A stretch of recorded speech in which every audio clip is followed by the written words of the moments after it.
My body, my choice. My body, my choice. Democracy's on the ballot this November. If we elect Donald Trump again, I am scared for the future of our democracy. I see a lot of people saying President Trump be a threat to democracy. I feel like because of that, we've had the assassination attempts on him. The country is deeply divided. It's highly polarized along partisan lines. He wants to be an autocrat himself. Our country will be dead if she gets elected. There are a lot of people on the left that genuinely don't see us as equals just because we think a certain way. The hardest part is, how do you find that balance of working with people on certain issues that they don't even want to meet in the middle for? This complete extreme side.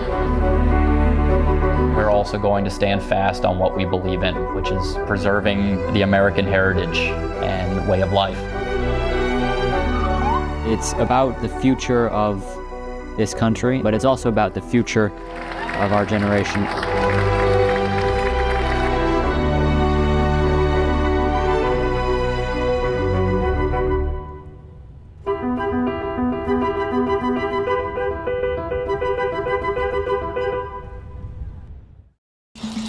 Hi, sir. Are you a registered Democrat by chance? No, ma'am. No? All good. Hi, ma'am. Are you a registered Democrat by chance? No. Okay, have a great day. Republicans show up, y'all. Sabrina Bousbar is nearing the end of the campaign trail, hoping to represent the Democratic Party in the House of Representatives. We are at a time in our politics, unfortunately, where it's very divisive, where it's very hateful, where we have extremes on both sides, and we're really not talking about, okay, you know, the beauty of America is that our differences is what makes us the United States. Aged 27, Bousbar would be the first Generation Z Congresswoman. But first, she faces a primary election within her own party, up against 4 fellow Democrats to become the candidate for her district in Florida. Bousbar has been hitting the streets, canvassing daily for several months now, although in her eyes there's more at stake in the upcoming state and national elections than just her own political ambitions. This is about the future of our democracy. This is about defending democracy. This is about the American dream and making sure every American has the ability to achieve the goals that they want to achieve.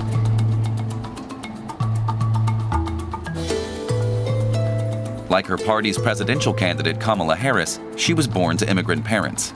In her case, to a Moroccan father and a Colombian mother.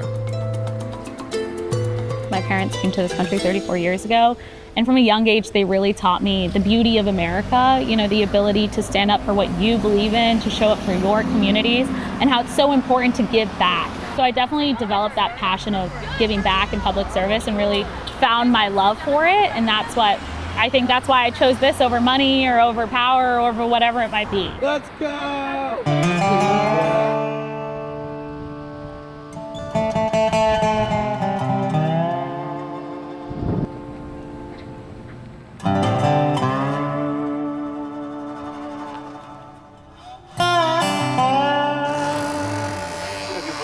My name is Wyatt Gable. I'm running for the State House. I'm the Republican nominee. Trying to come introduce myself to everybody and see if you have any questions for me. A little young. I'm 21. Yeah. I'll be 22 on Monday. I get a lot of excitement, I think, because due to the fact that our current president is in his 80s and the Republican nominee is almost 80, a lot of people are looking for maybe a younger candidate and a fresh set of ideas. If I win, I will be the youngest current member of the General Assembly. Wyatt Gable is hoping to represent the Republicans in the North Carolina state legislature. The election will take place on the same day as the vote for president, November 5th. Gable's idea to run for office originated during the COVID pandemic in response to the restrictions imposed at his university. If you were not vaccinated for COVID, which I am not, you had to get tested every week, and then if you did not get tested, they'd turn your student ID off so you couldn't eat. So basically just trying to starve you into submission and not caring what you believe in your medical freedoms. And I just kind of felt like no one cared. So I figured, well, I'll be the one that cares and listens to everybody. Congratulations, good luck. Thank you. I saw the flag. I'm a Trump supporter as well, so. Oh, cool. All right, yeah, yep, thank y'all for your time. Wyatt's district is majority Republican and pro-Donald Trump. But not everyone is, which can result in awkward confrontations. I see the sign, probably not on the same side of things, but, you know. How old is he? 21. When you might think about changing sides. Yeah, I don't know about that for me, but. You must not like women or gay people or minorities. No, that's not it. You want somebody that follows the rule of law in the country is what you're saying then? The Republicans have lost their way, and I'm afraid. I really am. I'm afraid if him and his cronies get into power again, I may have to leave this country. Seriously. And the reason is because I'm a gay man. How do you do that, man? Like, you've been to a psychiatrist anytime? I got to get to people that actually will vote for me. So thanks for your time, though. Yes, sir. You hear stuff like that all the time. Like, I don't think he's a bad person or anything. I don't think everyone that supports Kamala Harris is a bad person. It's just you get that stuff where they think because you might have a difference of opinion that you're mentally unhinged or something. I'm so used to it now, it doesn't really affect me in any way. Maybe if we sat down and we did talk for a while, we could have found some common ground on something. But again, I'd like to say that, but in reality, I know it's kind of difficult to actually convince people to sit down and try and find those things. I think our politics is divided. I think it increases the vitriol. Jane Hall is a professor of media and politics at the American University in Washington, D.C. For years, she's been observing the deepening divide in American society. There are people who say we are more polarized than we've been since the Civil War. I think that our media and our politics amplify each other. The floodgates have been opened to all kinds of hate speech, particularly against vulnerable groups, particularly against women. That polarization is something Sabrina Bousbar has also observed in her daily campaign trail chats.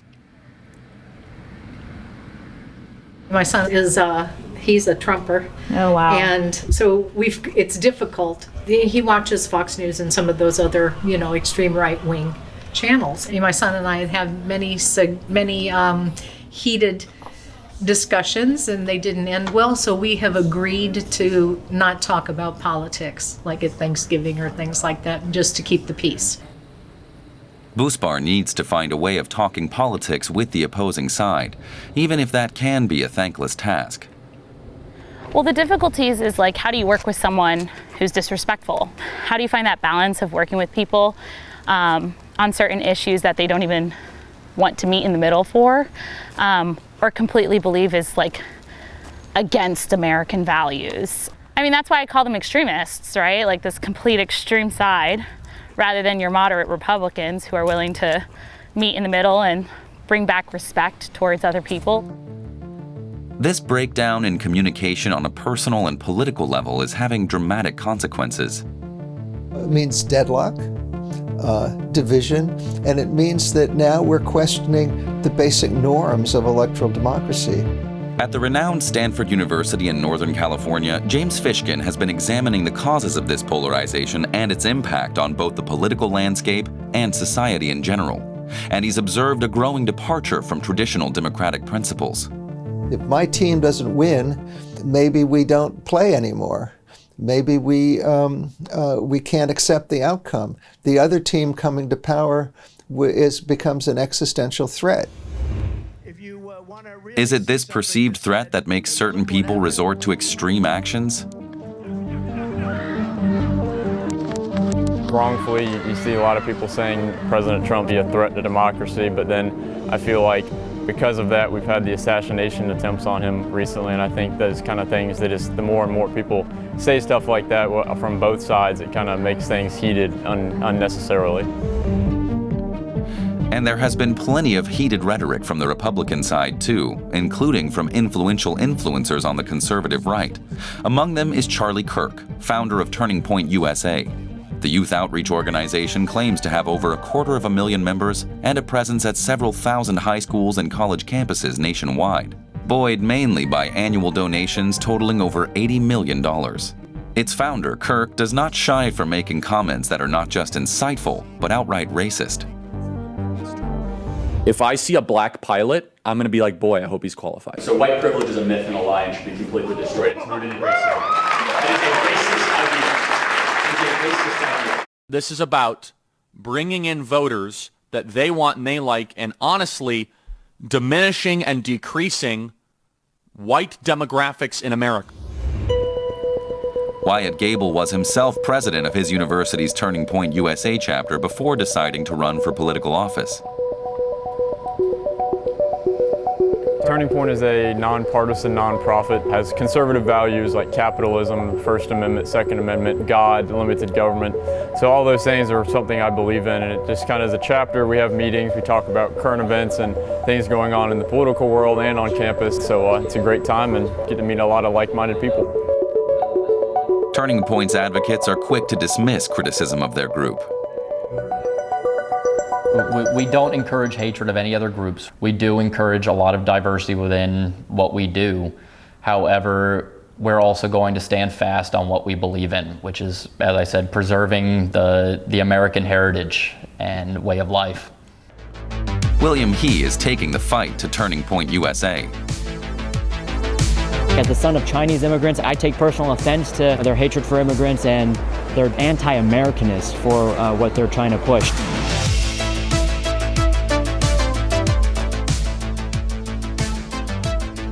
In 2023, he founded the progressive youth organization Dream for America. We're trying to build an organization that reclaims freedom and patriotism as liberal values and building a liberal alternative to Charlie Kirk's Turning Point USA. As a matter of fighting for our future, we feel this sense and urgency that we have to get involved. Still just 17, his outlook has been shaped by only knowing the U.S. as a bitterly divided country.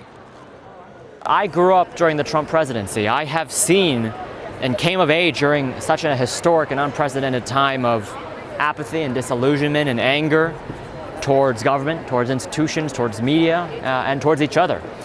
And so all of that combined with such, all the hatred and division that's going on, I feel a deep personal conviction for, continuing the fight in politics.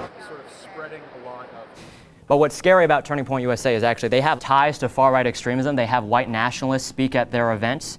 They funded buses to take 350 students to Trump's January 6th insurrection. Candace Owens, their former comms director, said that, quote, Hitler was okay until he went global. And they have a history of sexism and misogyny, telling students the students should have as many children as possible to stop the Muslim takeover of American culture and government. If those are the worst examples that you can give, I think it's pretty weak. Telling Christian Americans to have more children because Muslims are coming here and having more children than we are. Yeah, that's true. That is just factually true. I think it's very fair for Americans to want to protect their own way of life. And if a way to do that is to try and bolster our own demographics, yeah, that's completely fair. Would his own demographics include the likes of Sabrina Bousbar, the child of immigrants, but herself American born and bred? I'm proud to be Colombian Moroccan, but I'm also proud to be American. I'm American first, right? I was born here, I was raised here. This is my home, this is my country, and I've always felt that sense of service and gratitude for what this country did for my family. If it wasn't for America, I wouldn't be here. My parents coming from two different countries with two different kinds of cultures, they really loved how this country allowed people to be different and still marry, right? Having the ability to not be judged because a Muslim man and a Catholic woman decided to get married. Donald Trump frequently uses his public appearances to make sweeping and insightful statements about immigrants. Illegal immigrants coming in, many of whom are killers, many of whom are drug dealers, many of whom are gang members, and many of whom came out of prisons from all over the world. In Springfield, they're eating the dogs, the people that came in, they're eating the cats. The kind of rhetoric that further polarizes the country. There's been appeals to nationalism, to racism, in my view. There are a lot of appeals that are out there that are alienating to some people and also feeding into a narrative that somebody is the other, You know, that's a very important concept that I don't really know you. You are somebody that I don't relate to because you've been dehumanized. But Democrats have also resorted to marginalizing and denigrating their political opponents. You know it, you feel it. These guys are creepy and yes, just weird as hell. That's what you see. That's what you see. They're trying to push this idea that conservatives are awful and that they're weird. That kind of slander and that kind of negative talk towards our side that does exist on our side towards them, but nowhere near with the viciousness.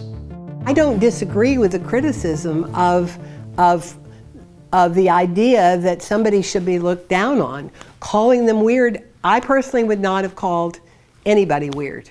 I have a feeling that it reflects what probably has been an unfortunate elitism in our media for not speaking to these people and looking down on these people. And the reason that's so difficult is what's called American has also gotten politicized.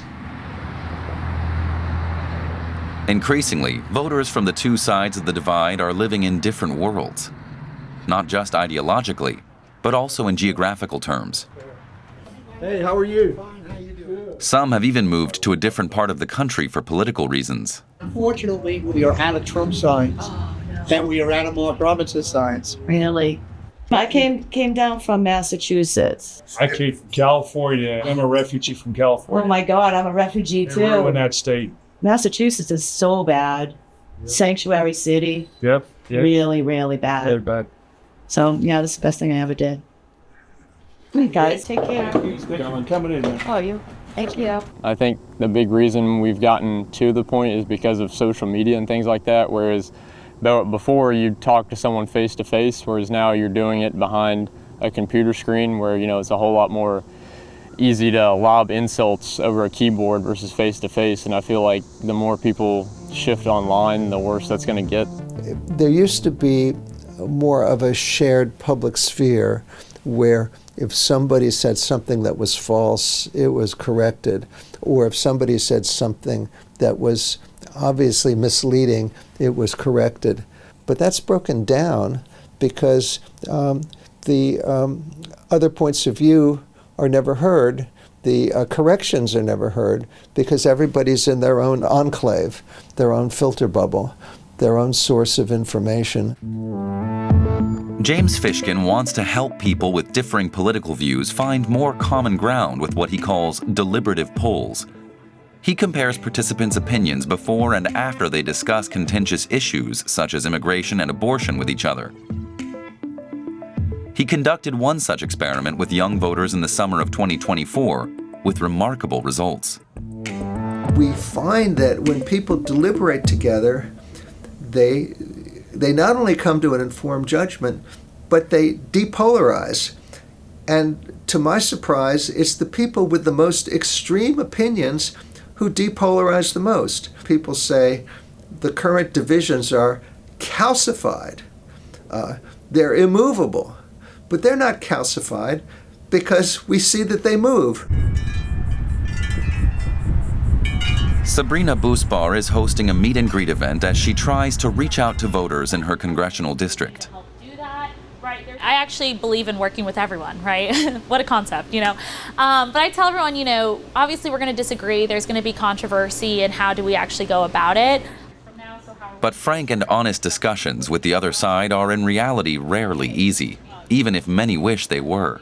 I think I would like to see the country to be less polarized. I would like to see both ends of the spectrum come together. I think that hopefully in my own personal life and also my professional life, that I get into the habit of calling people in to discuss and to share rather than calling people out on things that I believe are wrong or at fault. I don't think enough people reach out and create that space for those discussions to happen.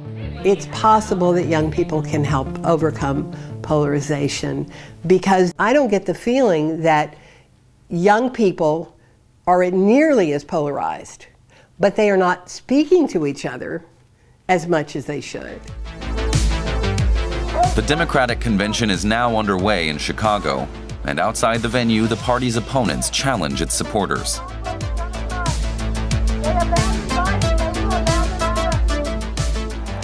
While inside, the atmosphere is triumphant. This year, 17-year-old William He is still merely a spectator, but he knows what role he and his generation have to play in their divided country. It's vitally important that we offer some hope and brightness as an alternative. Our goal is really to make that fundamental cultural shift towards the values that we think are going to be best suited to push this country in a better direction. And I'm excited to hear about the future of this country and to play my very small role in part in trying to help guide this. Our nation with this election has a precious, fleeting opportunity to move past the bitterness, cynicism, and divisive battles of the past, a chance to chart a new way forward. Not as members of any one party or faction, but as Americans. The convention ends with current Vice President Kamala Harris accepting the party's nomination as candidate for the presidential election in November.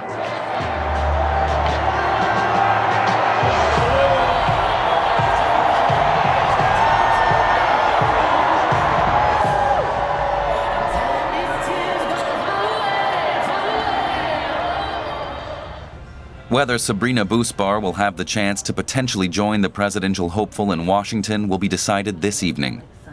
It's the Democrats' primary day in Florida. Bousbar is one of just 2 Gen Z candidates nationwide still in the running for a seat in Congress.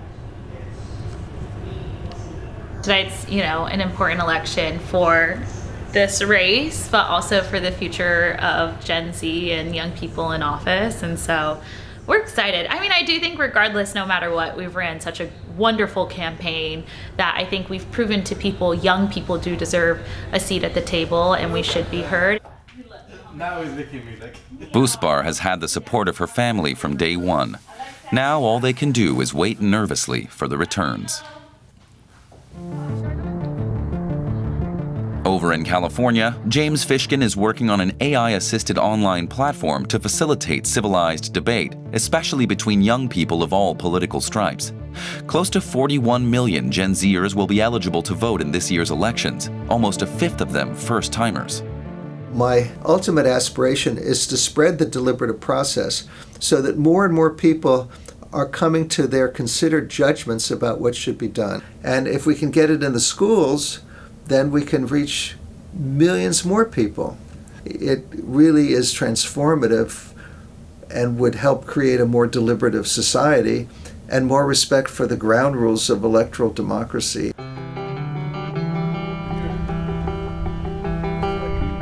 In North Carolina, Wyatt Gable is attending a Republican Party meeting in his own county.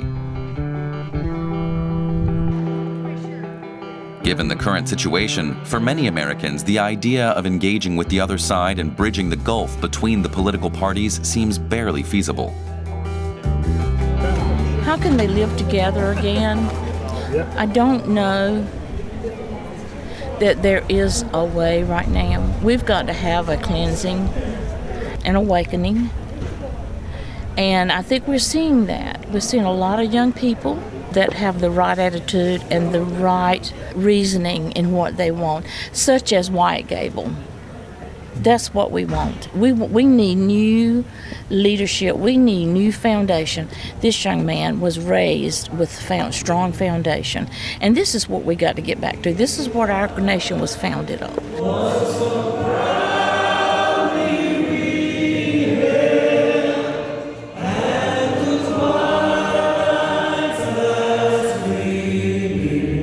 First time in my life, I'm looking at an election where we have a literal communist running for president.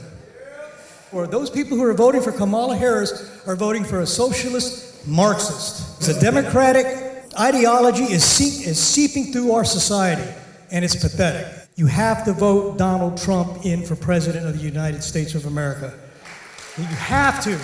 candidate for North Carolina House of Representatives. At just 21 years old, Wyatt has already made a significant impact by winning a Republican primary for District 14. Join me in welcoming Wyatt Gable.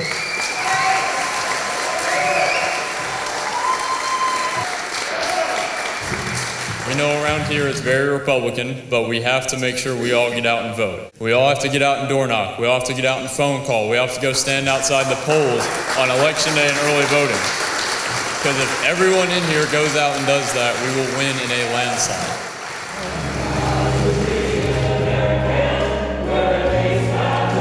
It's an election where, for each side, victory at the polls is seen as confirmation of their ideology and values.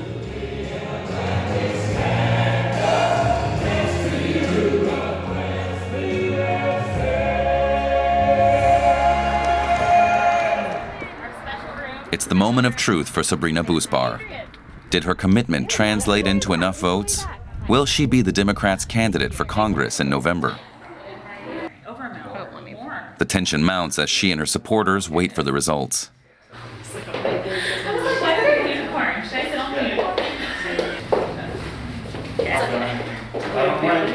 Just knock on wood. It's set. Yeah. Damn. No?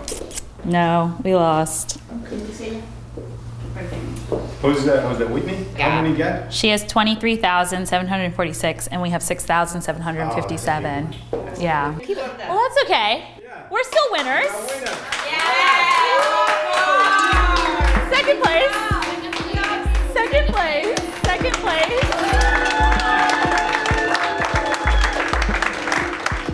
The young, aspiring politician concedes defeat, something that not everyone is happy to do. Her own race is over, for now. But tomorrow she'll be continuing her fight for her vision of her country's future.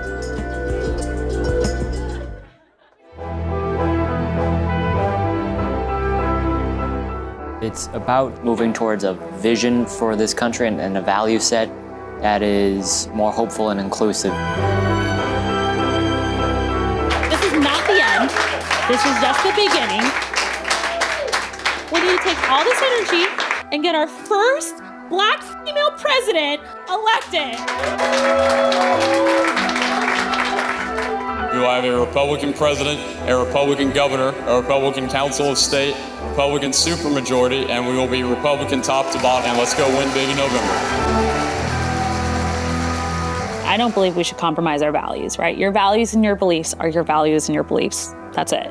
But what we should do is still work with one another. You can trace it back to any war. The treaty that ends the war has to be discussed at some point. We still have to have that discussion now. You can't just put up a wall and say, I'm not going to talk to this person ever again, because that's when bad things happen.